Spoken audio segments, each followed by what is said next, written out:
News India 27 नव्या पिढीचं नवं माध्यम। प्रभाग क्रमांक 26 मधून शिवसेनेचे निष्ठावंत कार्यकर्ते सुधाकर जाधव यांनी येणाऱ्या महानगरपालिका निवडणुकीत उमेदवारी लढवण्याचा मानस व्यक्त केला आहे। गेल्या 35 वर्षापासून शिवसेनेशी एकनिष्ठ राहून कोणतेही पद न मागता सामाजिक कार्यात सक्रिय असलेले जाधव यांनी पक्षाने निष्ठावंत कार्यकर्त्यांचा विचार करून उमेदवारी द्यावी अशी मागणी केली आहे। तसेच बोलताना जाधव म्हणाले की शिंदे साहेबांनी स्वतः सर्वे तपासावा। 8 वर्षात जनतेत न गेलेल्या उमेदवार कधीही निवडून येऊ शकत नाही। शिवसेनेचं होणारं नुकसान टाळायचं असेल तर या लोकांना संधी देऊ नये अशी ठाम भूमिका सुधाकर जाधव यांनी मांडली आहे। या संदर्भात त्यांनी आपली भूमिका मांडत पक्षासाठी अहोरात्र केलेल्या कार्याची दखल घेण्याचं आवाहन देखील केलं आहे। नमस्कार, मी सुधाकर जाधव, शिवसेना उपमहानगर प्रमुख नाशिक, त्याचबरोबर महायुतीचा समन्वयक पश्चिम म्हणून या ठिकाणी या विधानसभेला मी चांगल्या प्रकारे काम केलेलं आहे। स्वच्छ राजकारण करण्याचा माझा जो उद्देश आहे आणि तो मी नेहमी करत आलेलो आहे। डॅशिंग म्हणजे मी काय अन्यायाविरुद्ध लढणारा कार्यकर्ता आहे। शिवसेनेमध्ये असताना बाळासाहेब ठाकरेंचं 80% राजकारण आणि 20% समाजकारण, याबरोबर प्रभागामधील जे काही नगरसेवक असतील किंवा कुणीही चुकीचं काम करत असेल, निकृष्ट दर्जाचं काम करत असेल, त्या ठिकाणी मी एक जागरूक नागरिक म्हणून, शिवसेनेचा एक बाळासाहेब ठाकरेंचा, आनंद दिघेंचा पदाधिकारी म्हणून त्या ठिकाणी माझ्यामधला शिवसैनिक जागा होतो आणि ज्या काही नागरिकांनी माझ्या काही तक्रारी केल्या की मी त्याचा निपटारा करत असतो। म्हणून माझ्याकडे डॅशिंग या भावनेतून प्रभागातील लोक पाहत असतात, परंतु माझं जे काम आहे ते समाजासाठी न्याय देण्याचं काम असतं। बाळासाहेब ठाकरे हयात असताना 71 वर्षी 5 जे काही मतिमंद मुलं आहेत ते दत्तक घेतलेले आहेत। त्यानंतर आपण एक कुटुंब असं आहे का पुरुष जो आहे तर तो पूर्णपणे अपंग आहे आणि त्यांची जी पत्नी आहे तर ती अपंग आहे पायाने। आणि या कुटुंबात 2022 मध्ये कोविड काळामध्ये यांचं लाईट बिल ज्यावेळेस कापलं गेलं आणि ते कापल्या गेल्यानंतर सकाळमध्ये त्याची बातमी आली, दंडगवाळ म्हणून आपले नवीन नाशिकचे पत्रकार आहे, तर त्यांनी ती बातमी लावल्यानंतर ती वाचली आणि आम्ही कैलास देवरे म्हणून माझे मित्र आहे ते आणि आम्ही दोघांनी मिळून आत्तापर्यंत त्यांचं तेव्हापासून लगेच लाईट बिल भरलं, 6200 लाईट लावली। तेव्हापासून आम्ही त्या कुटुंबांना राजकारणाचा कुठलाही भाग नसताना त्यांना वचन दिलं की तुमचं आयुष्यभरचं दर महिन्याला किराणा आणि लाईट बिल आम्ही ECS करून त्या किराणा दुकानदाराला पैसे देतो आणि लाईट बिल भरत असतो। कुठलीही राजकीय भूमिका किंवा निवडणूक डोळ्यापुढे ठेवून न करता सामाजिक कार्य म्हणून ही बांधिलकी आम्ही पार पाडत आहोत।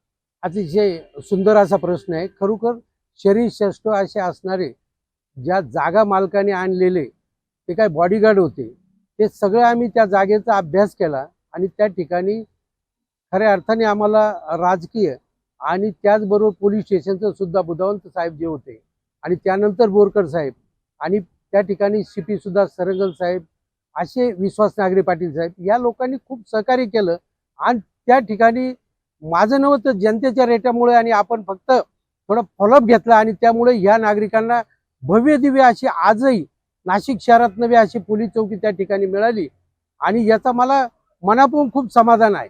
आणि त्यामुळे त्या ठिकाणी असणाऱ्या गँग त्या नष्ट झाल्या आणि महिलांना सुरक्षितता वाटायला लागली। पुरुषांनी खऱ्या अर्थाने आमच्या एकनाथ शिंदे साहेबांनी भरघोस असा निधी दिला, परंतु आमच्या प्रभागातील नगरसेविका आणि लिंक रोडचा नगरसेवक आरोटे हे काय की यांना अनुभवाचा अभाव आणि यांनी जे काही कामं केले असतील अतिशय निकृष्ट दर्जाचे, आमचे खुटवड नगर असेल, जनकनगरी असेल, सुरेश बापू प्लाझाच्या पाठीमागचा भाग असेल, या ठिकाणी निकृष्ट म्हणजे लोकांच्या घरात त्या ठिकाणी पाणी जात आहे, त्या ठिकाणी ड्रेनेज केले नाही, पाण्याच्या लाईन टाकल्या नाही आणि निकृष्ट दर्जाचं हासबॅग न वापरता वरचीवर कालवलेलं रस्त्यामध्ये टाकलेलं कॉन्क्रीट।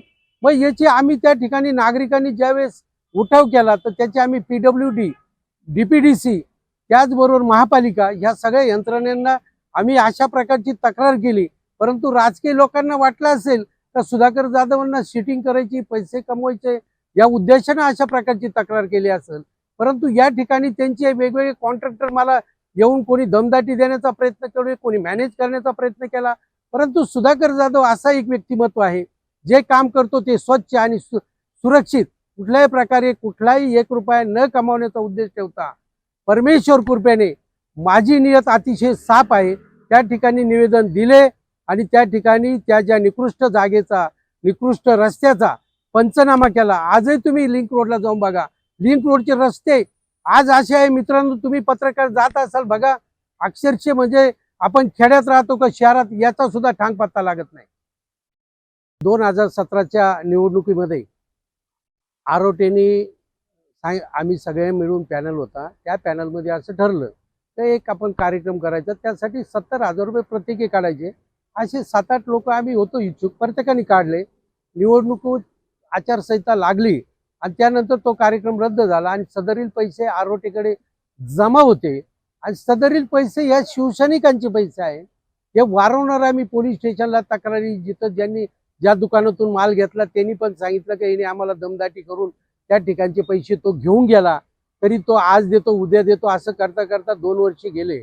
महापौरांचा दौरा असताना आपल्या सगळ्या पत्रकारांना माहीत आहे, त्या ठिकाणी त्याच गोष्टीवरून शहराला पण माहीत आहे की हिची नीतिमत्ता कशी आहे. या माणसाने आज तगायत 350 करोड रुपयाचा निधी महापालिका आणि राज्य सरकारचा या प्रभागात यांना मिळालं. 20-25% कमिशन कमवलं.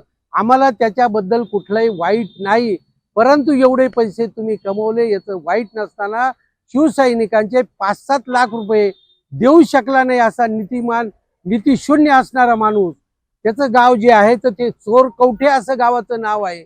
म्हणून या चोराला आम्ही सांगतो, तुझ्या गावामध्ये एखादं मंदिर असेल, आमच्या सर्व शिवसैनिकांना घे आणि तिथं सदरील 7 लाख रुपये जी काय अमाऊंट होईल ती पेड कर आणि या ऋणातून तू मुक्त होय. याचसाठी न्याय मागत असताना त्यांनी आमच्याशी षडयंत्र रचून या ठिकाणी मी शिवसैनिक एवढा हाडाचं पाणी करणारा आक्रमक शिवसैनिक असताना त्यांनी मुद्दाम मला या गोष्टीमुळे डावलून वरिष्ठ लोकांना चुकीची माहिती देऊन त्या ठिकाणी आम्हीच सक्षम आहोत. परंतु मित्रांनो, सुधाकर जाधवला डावलून हे सगळे लिंक रोडचे उमेदवार आणि इथले असणारे उमेदवार 100% पराभूत होतील. माझ्या पक्षाचा या ठिकाणी घात होईल.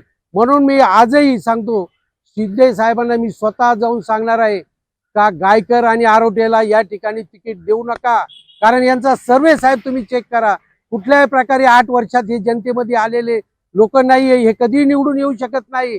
म्हणून मी परमेश्वर कृपे करून शिंदे साहेबांना सांगेल की तुम्हाला सद्बुद्धी येवो आणि आपल्या शिवसेनेचं या ठिकाणी होणारं नुकसान टाळावं, म्हणून आपण या लोकांना या ठिकाणी संधी देऊ नये. आणि आम्ही जेव्हा पहिल्या दिवसापासून शिवसेना उभाटा सोडून इकडे आपली शिवसेना आली धनुष्यबाणाची, त्या दिवसापासून आज तागायत आम्ही तुमच्या बरोबर आहोत. माशेलकर साहेबांबरोबर काम केलं, जयंत साठे साहेबांना विचारा.